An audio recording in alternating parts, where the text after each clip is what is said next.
Buenas a todos, soy Marcelo Volche y continuamos con la serie de Kiev and Joseph Stalin. En el video anterior habíamos abordado el tema de la oposición y su funcionalidad a los elementos reaccionarios, el imperialismo y el fascismo. Recuerden buscar en mi colección los videos que le anteceden a este. Así podrán seguir el hilo conductor y, en consecuencia, entender en su total el tema que estamos desarrollando. Muy bien, ahí les va la séptima parte. Aquí habíamos quedado en que la oposición, y principalmente uno de sus líderes, no era lo que los historiadores burgueses oficiales solían presentar, un revolucionario íntegro, pues nada más lejos de la realidad.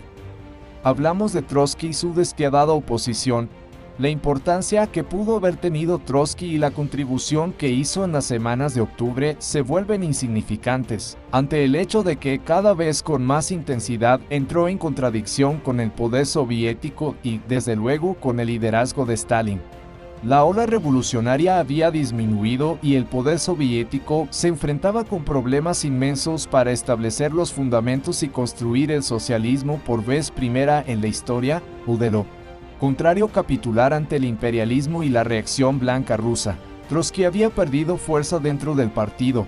Este era para él toda su vida y desesperadamente intentó recuperarlo. Se preparó para emplear medidas despiadadas y exigirlas de otros, tal como había estado dispuesto a utilizar los mismos métodos de los oficiales zaristas, con el fin de mantener la disciplina en la guerra civil, si era necesario ejecutando a uno de cada 10 soldados para hacer cumplir la disciplina. Trotsky siguió oponiéndose a alineados bolcheviques tras su ingreso en el partido en agosto.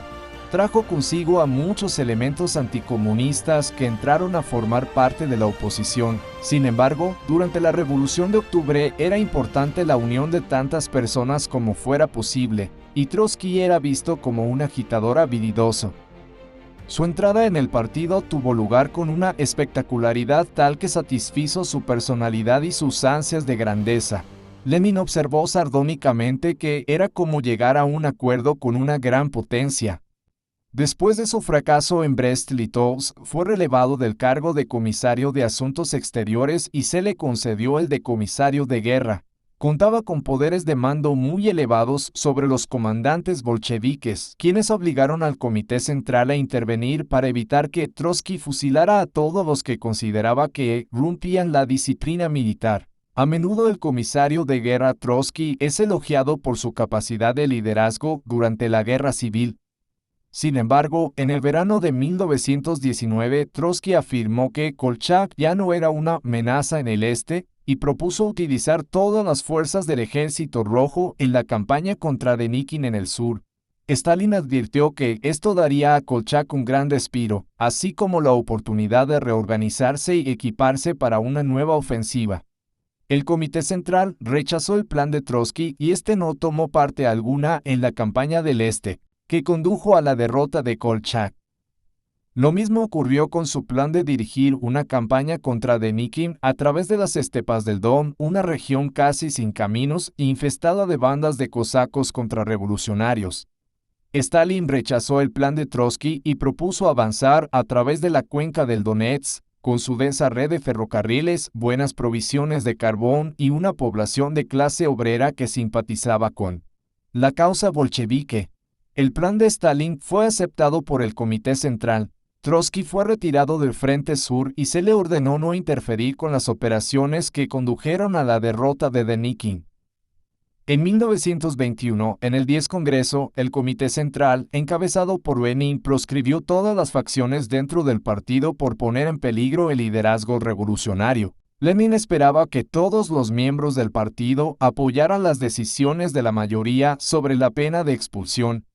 Trotsky, cuyas actividades faccionalistas suponían la oposición abierta a la mayoría de las decisiones, fue advertido expresamente. El poder se le escapaba a Trotsky de las manos. La oposición siempre había estado implicada en actividades abiertas y secretas contra el poder de los soviets. Pero en 1921 a 22, el general Hans von Seeckt mantuvo contactos con un líder trotskista, Nikolai Krestinsky, a la sazón embajador soviético en Alemania, a quien ofreció financiación para la camarilla de Trotsky. Esta oferta le fue comunicada a Trotsky, que se mostró de acuerdo. Krestinsky pidió 250.000 marcos de oro a Sekt, que acordó concederlos a cambio de importantes secretos militares y visados para los espías alemanes que operaban dentro de la Unión Soviética. La coincidencia de intereses entre la oposición y el imperialismo alemán en su odio hacia el bolchevismo y el poder soviético eran una realidad. Sin duda hay quienes intentarán justificar tal colaboración comparándola con la que permitió a Lenin obtener un coche sellado para volver a la Rusia revolucionaria en 1917. Pero lo que hizo Lenin aseguró la victoria de la revolución bolchevique. Lo que hizo Trotsky iba dirigido contra ella. Cualquier sencillo trabajador o campesino soviético era capaz de ver la diferencia. Tras la muerte de Lenin, Trotsky intentó tomar el poder en el Congreso del Partido de 1924, exigió que él y no Stalin fuese el sucesor de Lenin y obligó a que el asunto se decidiera por votación. Stalin fue votado unánimemente por 748 delegados bolcheviques para continuar siendo el secretario general.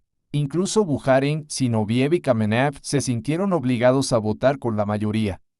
La oposición se disolvió, pero volvió a reunirse como nueva oposición unos meses más tarde y continuó movilizando a una mezcolanza de oposicionistas, arribistas y guardias blancos en células secretas que comenzaron a aprovisionarse de armas.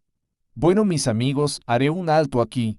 En los siguientes videos seguiré desarrollando la problemática de esta oposición al Estado socialista que, joven aún luchaba por consolidarse. Cabe aclarar que todo lo descrito en estos videos tienen como base información fidedigna, investigada en los documentos desclasificados de la antigua Unión Soviética, y que después de muchos años, salieron a la luz para alumbrar la verdad. En lo personal, elegí los temas que más controversias generaron alrededor de la imagen de Stalin, y los fui resumiendo cuidadosamente para que ustedes puedan entenderlos de la mejor manera. Y, como debe ser, sin mentiras, fundamentando y no confrontando, Stalin no fue el monstruo que nos quisieron vender los imperialistas, y seguiré tratando de demostrarlo siempre con la verdad, como debe hacerlo un verdadero comunista. Gracias a todos por su atención y nos estamos viendo en mi próxima entrega de esta serie.